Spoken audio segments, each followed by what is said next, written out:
j'ai peur. J'ai peur pour l'avenir de notre pays. Le tribalisme a déjà fait trop de dégâts au sein de notre nation qui se cherche encore. Il faut en finir. Comment conjurer ces périls? Méthodiquement, résolument. Il est venu l'occasion de développer un discours véritablement révolutionnaire et républicain sur la tribu et l'ethnie que les deux décrets coloniaux du 2 mai 1910 et du 5 décembre 1933 ont instauré comme référence indépassable pour l'ensemble de la vie politique et administrative du Congo. Ces deux décrets ont engendré le démon de la tribalisation de la politique et de la politisation de la tribu. Ces démons rendra impossible la démocratie. Nous devons l'exorciser. C'est donc maintenant que la tribu et l'ethnie doivent laisser place à l'éthique républicaine pour que naisse une vraie citoyenneté. Ne nous y trompons pas. La référence à l'origine tribale et les conflits ethniques symbolisent le Moyen-Âge de notre société.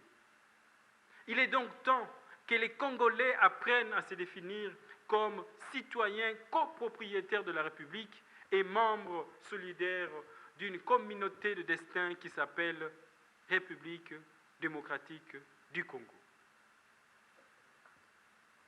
Les principes traditionnels doivent être révalorisés et élevés au rang d'une culture plurielle écrite et enseignée. Les us et coutumes doivent être répertoriés, codifiés et consignés dans des encyclopédies de la sagesse première congolaise. Il ne devrait donc plus y avoir d'un côté les droits coutumiers et de l'autre le droit dit moderne. Il faut un seul et unique droit pour un Congo en convergence culturelle. Il ne devrait donc plus y avoir coexistence entre un État soi-disant moderne et une administration parallèle dite traditionnelle.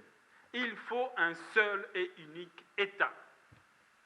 Le tribalisme ainsi exorcisé, la haine tribale sera définitivement vaincue. À la place s'érigera une société congolaise moderne, inclusive, fraternelle et tout entière mobilisée pour le bien commun.